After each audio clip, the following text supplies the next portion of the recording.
नमस्कार और स्वागत है आपका हमारी आज की इस खास चर्चा में। नमस्कार। आज हम बिहार की राजनीति के एक काफी चर्चित नाम पर गौर करने वाले हैं, मोहम्मद शहाबुद्दीन। जी बिल्कुल।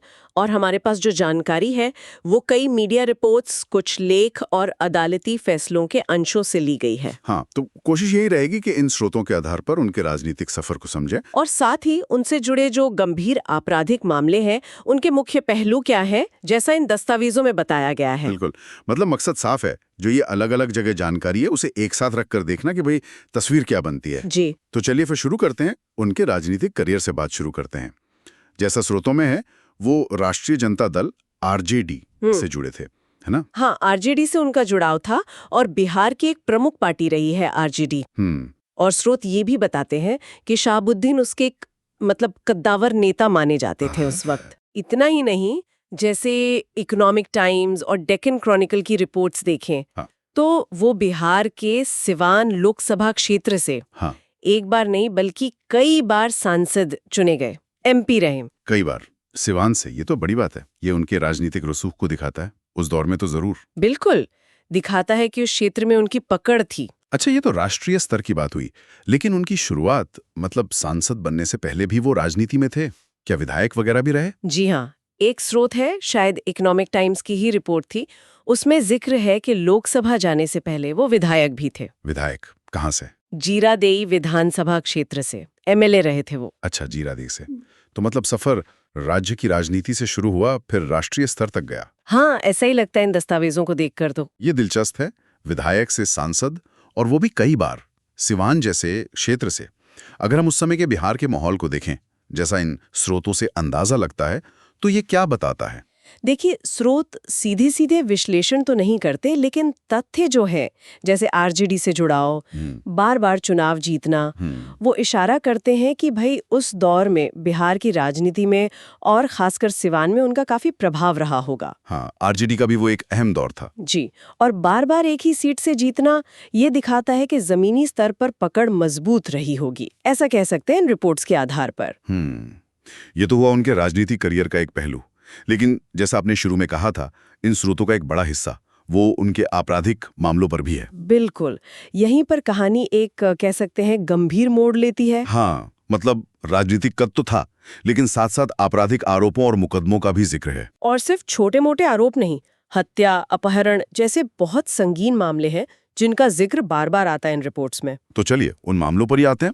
शायद सबसे ज्यादा जिसका जिक्र है वो 2004 का तेजाब कांड है, 2 भाइयों की हत्या का मामला। हाँ, ये वाकई एक दहला देने वाली घटना थी। Indian express, times of India, कई जगह इसका विवरण है। क्या हुआ था इसमें? अगस्त 2004 में सिवान में चंद्रशेखर प्रसाद नाम के एक व्यक्ति के 3 बेटों का कथित तौर पर अपहरण हुआ। 3 बेटों का? जी, और बाद में उनमें से 2 भाई, गिरीश और सतीश, उनकी बहुत बेरहमी से हत्या कर दी गई। कैसे? आरोप ये था कि उन्हें पहले तेजाब से नहलाया गया। तेजाब से? हाँ, और फिर गोली मार दी गई। ये रिपोर्ट्स में दर्ज है। हे भगवान, ये तो बहुत ही भयानक है। तीसरा भाई था राजीव रोशन, वो किसी तरह बच निकला था और वो फिर इस केस में मुख्य गवाह बना। अच्छा, वो गवाह बना। तो फिर कोर्ट कचहरी में क्या हुआ? जाहिर मामला तो चला होगा। जी हाँ, कानूनी तकलीफ चली और टाइम्स ऑफ इंडिया आज तक की रिपोर्ट्स बताती हैं कि सिवान की एक स्पेशल कोर्ट ने 9 दिसंबर 2015 को इस मामले में फैसला सुनाया। फैसला? जी, क्या आया फैसला? अदालत ने मोहम्मद शहाबुद्दीन और 3 और लोगों को दोषी पाया। दोषी पाया गया? जी, किन धाराओं में? चार्जेस क्या थे? चार्जेस बहुत गंभीर थे। आईपीसी की धारा 302 यानी हत्या, धारा 364 ए फिरौती के लिए अपहरण, धारा 201 सबूत मिटाना और धारा 120 बी यानी आपराधिक साजिश। ये तो सब बड़ी धाराएं हैं। जी, बहुत गंभीर अपराध हैं ये सब। और सजा? दोषी तो करार दे दिया, सजा क्या हुई? सजा भी हुई। डेक्कन क्रॉनिकल की एक रिपोर्ट के मुताबिक 11 दिसंबर 2015 को कोर्ट ने शहाबुद्दीन को आजीवन कारावास की सजा सुनाई। आजीवन कारावास? उम्र कैद। जी, उम्र कैद, और साथ में 20,000 रुपए का जुर्माना भी लगाया। और ये फैसला फिर फाइनल रहा? हाई कोर्ट वगैरह में अपील हुई होगी? हाँ, अपील तो हुई थी, लेकिन lawreto.com पर जो जानकारी है उसके हिसाब से अगस्त 2017 में पटना हाई कोर्ट ने भी निचली अदालत के फैसले को सही ठहराया। मतलब सजा बरकरार रही। जी, आजीवन कारावास की सजा कंफर्म हो गई इस मामले में। तो ये तेजाब कांड वाला मामला तो एक तरह से निर्णायक साबित हुआ उनके खिलाफ, जैसा इन स्रोतों से पता चल रहा है। हाँ, लगता तो यही है। लेकिन क्या ये अकेला ही इतना बड़ा मामला था या और भी मामलों का जिक्र है इन दस्तावेजों में? नहीं, ये अकेला नहीं था। एक और जरूरी मामला है जिसका जिक्र मिलता है। वो 2005 की एक पुलिस रेड से जुड़ा है। 2005 की रेड, कहाँ पर? उनके घर पर। oneindia.com की एक रिपोर्ट बताती है कि 24 अप्रैल 2005 को पुलिस ने सीवान के प्रतापपुर गांव में उनके घर पर छापा मारा था, हुसैनगंज थाना क्षेत्र में। अच्छा, तो छापे में क्या मिला? रिपोर्ट में दावा है कि काफी अवैध सामान मिला। करीब 200 विदेशी ब्रांड के कारतूस। 200 कारतूस विदेशी? हाँ, और एक लेजर पिस्तौल जैसी चीजें भी शामिल थी, ऐसा रिपोर्ट में लिखा है। लेजर पिस्तौल? ये तो गैर कानूनी है रखना। तो इस मामले में क्या हुआ? हाँ, इसमें भी सजा हुई। उसी रिपोर्ट के मुताबिक सितंबर 2008 में एक स्पेशल कोर्ट ने उन्हें इन कारतूसों को अवैध रूप से रखने का दोषी पाया। सजा क्या थी? 10 साल। 10 साल सश्रम कारावास की सजा सुनाई गई और 15,000 रुपए का जुर्माना भी लगा। तो हत्या वाले में उम्र कैद और अवैध हथियार में 10 साल। ये तो दो बड़ी सजाएं हो गई। जी बिल्कुल। क्या कोई और भी प्रमुख घटना है जिसका जिक्र है इन स्रोतों में? एक और घटना का जिक्र आता है। ये इन दोनों से भी पहले की है, 1996 की।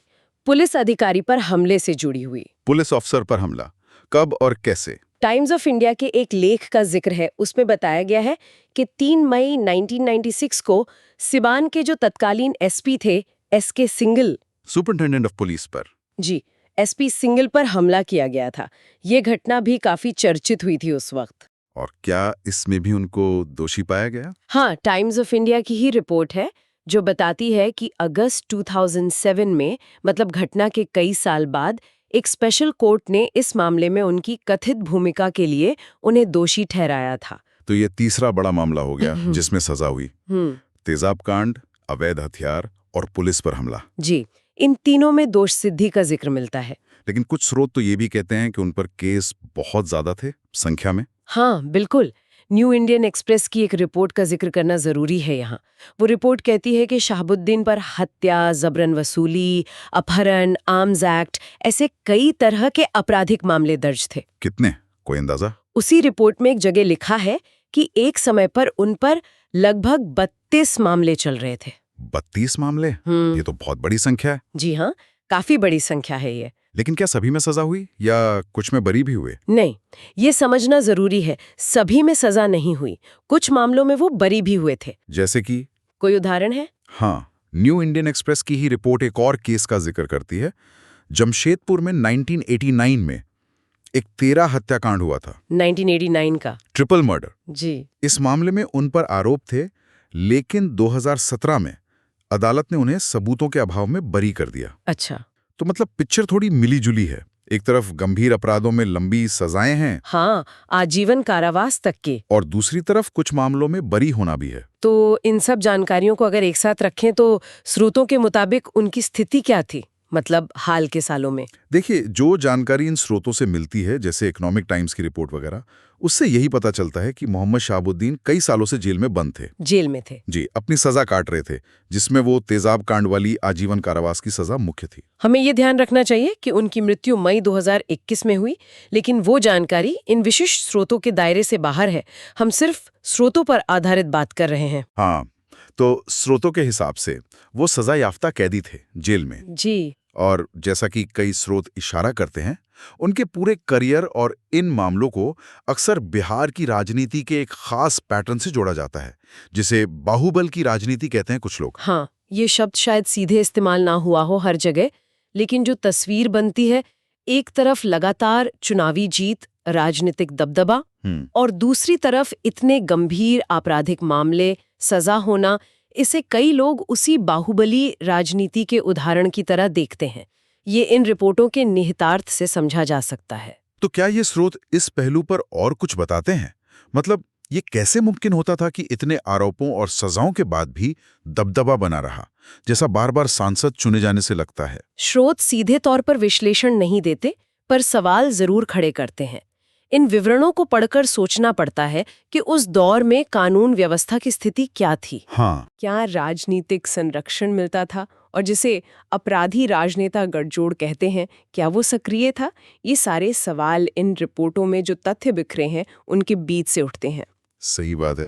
ये तथ्य दिखाते हैं कि कैसे एक व्यक्ति गंभीर आरोपों के बावजूद राजनीति में ऊपर चलता गया और फिर अंत में कानून की गिरफ्त में भी आया। और इन सजाओं का एक सीधा असर तो चुनाव लड़ने पे भी पड़ा होगा, कानूनी तौर पर। बिल्कुल, जनप्रतिनिधित्व कानून तो यही कहता है और इकोनॉमिक टाइम्स की रिपोर्ट भी इशारा करती है कि सजा होने के बाद व्यक्ति चुनाव लड़ने के अयोग्य हो जाता है। हाँ, तो इन सजाओं का ये नतीजा भी हुआ कि वो कुछ समय के लिए कानूनी तौर पर चुनावी राजनीति से बाहर हो गए थे। ठीक है। ये तस्वीर काफी हद तक साफ होती है इन स्रोतों से।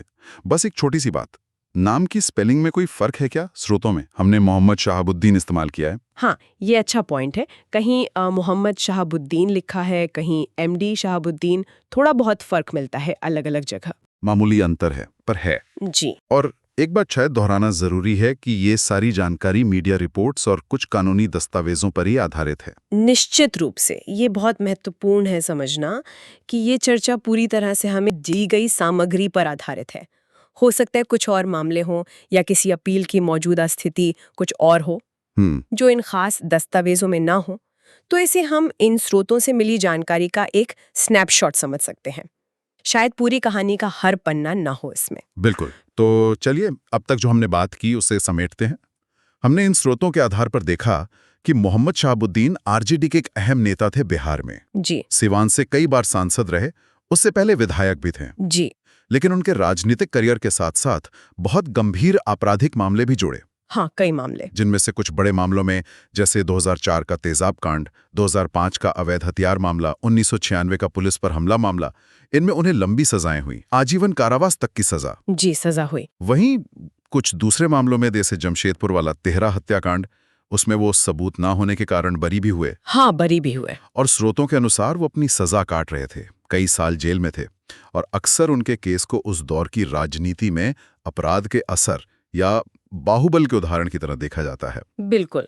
और इन सब डिटेल्स को देखने के बाद एक सवाल जो मन में उठता है वो इन स्रोतों से ही निकलता है कि ये पूरी कहानी, राजनीति में इतना ऊपर उठना, फिर इतने गंभीर आपराधिक आरोप, लंबी कानूनी प्रक्रिया, सजा और फिर भी एक हद तक राजनीतिक प्रासंगिकता, हाँ, ये सब उस खास समय और जगह की राजनीति, समाज और कानून के बीच के जो जटिल रिश्ते हैं, जो तनाव है, उनके बारे में क्या कहता है? सही कहा। ये सिर्फ एक व्यक्ति की कहानी नहीं रह जाती फिर। ये एक सिस्टम और उसके अंदर के विरोधाभासों पर भी सोचने को मजबूर करती है, जैसा इन स्रोतों में हमें दिखता है। बिल्कुल सही कहा। ये वाकई सोचने वाली बात है। इन स्रोतों में जो एक पूरा आर्क नजर आता है, विधायक से सांसद बनना, कई बार बनना, और उसी दौरान इतने संगीन मामलों में दोषी पाया जाना, सजा होना, जी, ये उस दौर के बिहार के संदर्भ में चुनावी सफलता और कानून का राज, इनके बीच किस तरह के समीकरण थे, उस तरफ इशारा करता है। शायद यही सवाल है जिस पर ये स्रोत हमें सोचने के लिए छोड़ जाते हैं। बिल्कुल। चलिए तो आज की इस चर्चा को यहीं रोकते हैं। शामिल होने के लिए धन्यवाद। धन्यवाद।